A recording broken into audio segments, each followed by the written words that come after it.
आप सभी का स्वागत है क्लास 10th के साइंस के chapter 1 chemical reactions and equations के पार्ट 4 में। Let us perform some more decomposition reaction as given in activities 1.7 and 1.8। अब हम कुछ और डिकम्पोजिशन रिएक्शन करते हैं जैसे कि एक्टिविटी 1.7 और 1.8 में दिया है। अब ये एक्टिविटी आप देख सकते हैं, मैं हिंदी में बताता जाऊँगा। एक प्लास्टिक का मग लो, उसकी तली में 2 छेद करो और इन दोनों छेदों में रबर के स्टॉपर्स फिट करो। इन रबर स्टॉपर्स में कार्बन इलेक्ट्रोड्स को डालो। इलेक्ट्रोड वो एलिमेंट होता है जो इलेक्ट्रॉन्स को या तो निकालता है या इकट्ठा करता है या फिर कंट्रोल करता है। इसे आप इलेक्ट्रॉन्स का एंट्री या एग्ज़िट पॉइंट भी कह सकते हैं। यहाँ आपको कार्बन का इलेक्ट्रोड लगाना है जैसे फिगर 1.6 में दिखाया गया है। इन इलेक्ट्रोड्स को 6 वोल्ट बैटरी से कनेक्ट करो। मग में इतना पानी डालें कि इलेक्ट्रोड्स डूब सकें। अब पानी में कुछ बूंदें डाइल्यूट सल्फ्यूरिक एसिड की डालें। पानी से भरी 2 टेस्ट ट्यूब को लो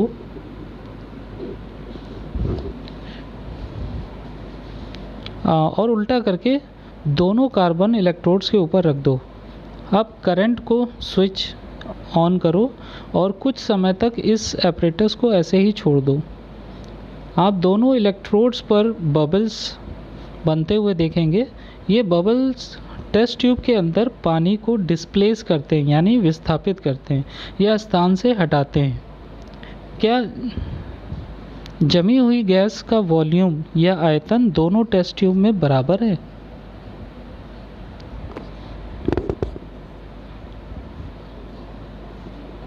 एक बार जब ये टेस्ट ट्यूब गैस से भर जाए तो इन्हें सावधानी से हटा लें। एक एक करके इन गैसेस को जलती हुई मोमबत्ती के द्वारा टेस्ट ट्यूब के मुहाने पर लाकर टेस्ट कर लें। अब सावधानी ये रखनी है, ये स्टेप सावधानी से टीचर के द्वारा करना है। दोनों केस में क्या हुआ, हर एक टेस्ट ट्यूब में कौन सी गैस है। आइए एक्टिविटी 1.8 पे चलते हैं। लगभग 2 ग्राम सिल्वर क्लोराइड एक चाइना डिश में लो। इसका कलर क्या है? कुछ समय के लिए इस चाइना डिश को सूरज की रोशनी में रखो जैसा कि फिगर 1.7 में दिया है। कुछ समय बाद सिल्वर क्लोराइड का कलर ध्यान से देखो। आप देखेंगे कि सफ़ेद सिल्वर क्लोराइड सूरज की रोशनी में ग्रे हो गए। ऐसा इसलिए हुआ क्योंकि सूरज की रोशनी ने सिल्वर क्लोराइड का डिकम्पोजिशन करके उसे सिल्वर और क्लोरीन में बदल दिया।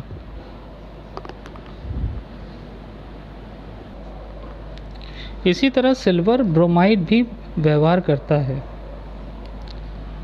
ये आप इक्वेशन देखेंगे 1.23। ऊपर दिए गए रिएक्शंस का इस्तेमाल ब्लैक एंड वाइट फोटोग्राफी में किया जाता है। इन डिकम्पोजिशन रिएक्शन को किस प्रकार की एनर्जी करती है?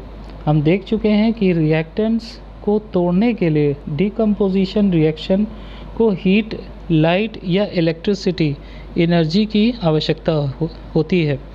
वो रिएक्शंस जिसमें एनर्जी सोख ली जाती है वो एंडोथर्मिक रिएक्शंस कहलाते हैं।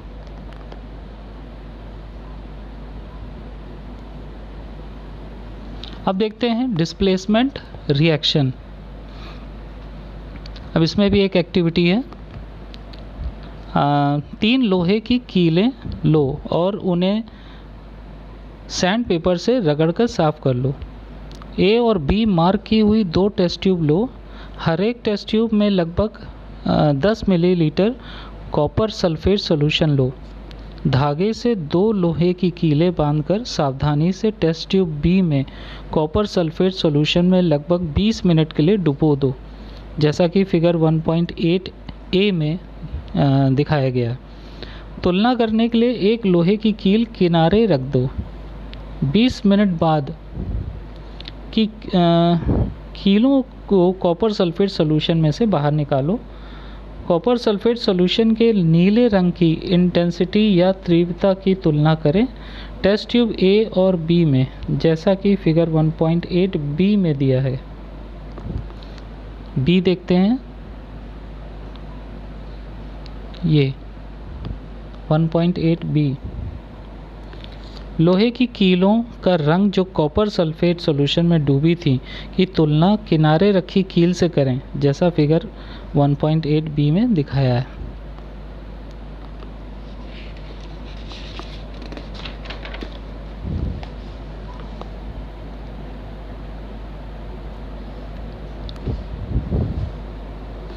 लोहे की कील भूरे रंग में क्यों हो गई और कॉपर सल्फेट सॉल्यूशन का नीला रंग फेड क्यों हो गया? इस एक्टिविटी में नीचे दिया केमिकल रिएक्शन हुआ।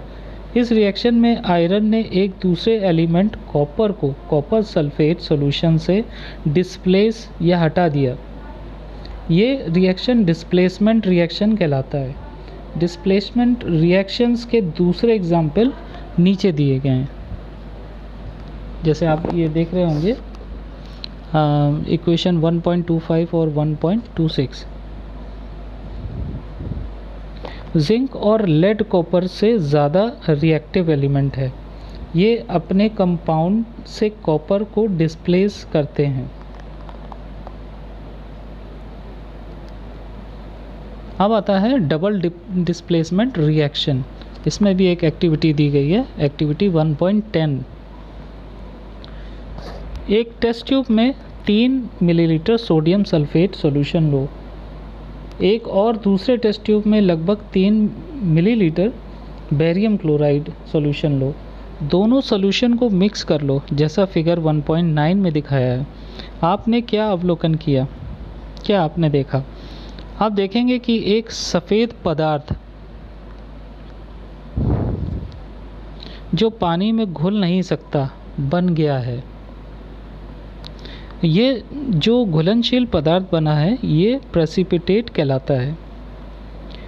कोई भी रिएक्शन प्रेसिपिटेट बनाता है उसे एक प्रेसिपिटेशन रिएक्शन कहा जाता है।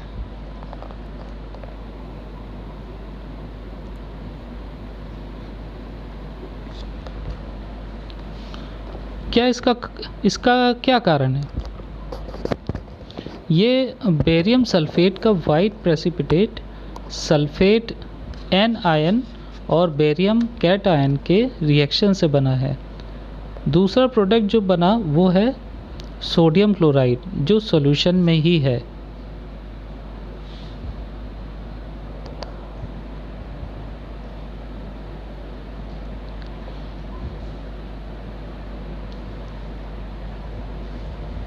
इस तरह के रिएक्शन जिसमें आयंस की अदला बदली होती है वो डबल डिस्प्लेसमेंट रिएक्शन कहलाते हैं। अब चलते हैं ऑक्सीडेशन एंड रिडक्शन पे। इसमें भी एक एक्टिविटी दी है 1.11। एक चाइना डिश जिसमें लगभग 1 ग्राम कॉपर पाउडर है गरम करो, जैसा फिगर 1.10 में दिया है। आप क्या पाते हैं? कॉपर के पाउडर की सतह के ऊपर ब्लैक कॉपर 2 ऑक्साइड का आवरण चढ़ा है। ये आप लिखा देख रहे होंगे, कॉपर ब्रैकेट में 2 और ऑक्साइड। कॉपर 2 ऑक्साइड को क्यूपरिक ऑक्साइड भी कहा जाता है। ये काला पदार्थ क्यों बना? ऐसा इसलिए क्योंकि ऑक्सीजन कॉपर में मिली और कॉपर ऑक्साइड बन गया। अगर इस गर्म किए हुए कॉपर ऑक्साइड से हाइड्रोजन गैस पास कराई जाए तो इसकी सतह की ब्लैक कोटिंग भूरे रंग की हो जाएगी, क्योंकि इसमें रिवर्स रिएक्शन होगा और कॉपर बन जाएगा। अगर एक सब्सटेंस रिएक्शन के दौरान ऑक्सीजन ले लेता है तो इसे ऑक्सीडाइज कहा जाता है। अगर एक सब्सटेंस रिएक्शन के दौरान ऑक्सीजन खो देता है तो इसे रिड्यूस्ड कहा जाता है। रिएक्शन जो इक्वेशन 1.29 में दिखाया है के दौरान कॉपर 2 ऑक्साइड ऑक्सीजन खो रहा है और इसलिए रिड्यूस है। हाइड्रोजन ऑक्सीजन प्राप्त कर रहा है, इसलिए वह ऑक्सीडाइज्ड हो रहा है। दूसरे शब्दों में एक रिएक्टेंट ऑक्सीडाइज हो रहा है जबकि दूसरा रिड्यूस्ड हो रहा है। एक रिएक्शन के दौरान इस तरह रिएक्शंस ऑक्सीडेशन रिडक्शन रिएक्शंस या रिडॉक्स रिएक्शन कहलाते हैं। कुछ दूसरे एग्जाम्पल्स रिडॉक्स रिएक्शन के नीचे दिए गए हैं। ये इक्वेशन 1.30, 1.31, 1.32।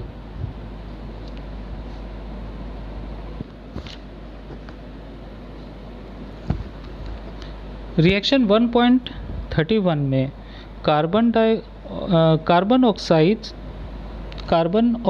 होकर कार्बन मोनोऑक्साइड बनाता है और ZnO यानी कि जिंक ऑक्साइड रिड्यूस्ड होकर जिंक बनाता है।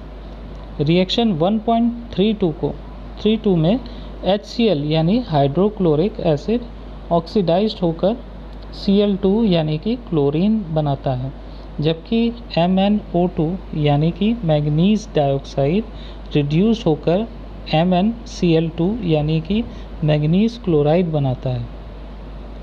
ऊपर के उदाहरणों से हम कह सकते हैं कि पदार्थ अगर ऑक्सीजन लेता है या हाइड्रोजन छोड़ता है रिएक्शंस के दौरान तो वो ऑक्सीडाइज्ड होता है। अगर कोई पदार्थ ऑक्सीजन छोड़ता है या हाइड्रोजन लेता है कोई रिएक्शन के दौरान तो वह रिड्यूस्ड कहलाता है।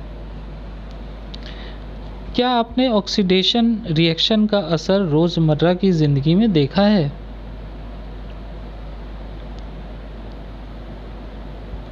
आइए अब पढ़ते हैं कोरोजन।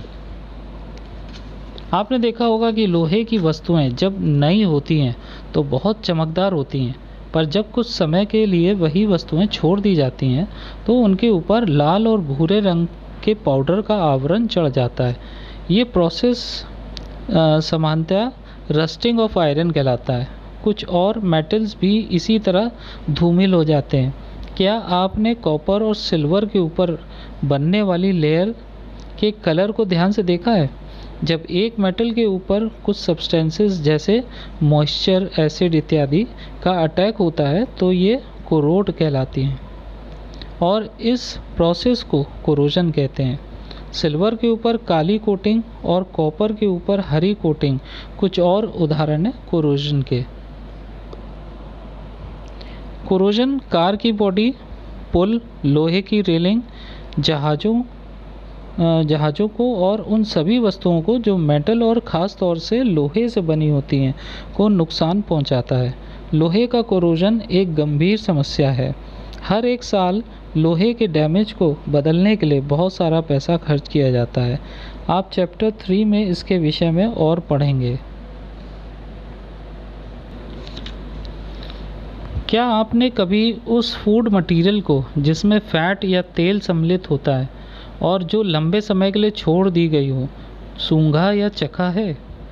जब फैट्स या तेल ऑक्सीडाइज्ड हो जाते हैं तो वे बासे हो जाते हैं और उनकी गंध और टेस्ट बदल जाता है। अक्सर खाने की वस्तुओं में जिनमें फ़ैट और तेल की मात्रा होती है ऐसे सब्सटेंस जो ऑक्सीडेशन को रोकते हैं यानी एंटीऑक्सीडेंट्स डाले जाते हैं। खाने को एयर टाइट कंटेनर में रखने से ऑक्सीडेशन को धीमा करने में मदद मिलती है। क्या तुम जानते हो कि चिप्स बनाने वाली कंपनीज सामान्यतः चिप्स के पैकेट में गैस जैसी कि नाइट्रोजन भरते हैं चिप्स को ऑक्सीडाइज होने से बचाने के लिए। तो यहाँ हम फिनिश करते हैं अपना पहला चैप्टर। आपको किसी तरह की कोई क्वेरीज हो तो इस वीडियो के डिस्क्रिप्शन में हमारा ईमेल आईडी है, उस पर आप हमें लिख सकते हैं।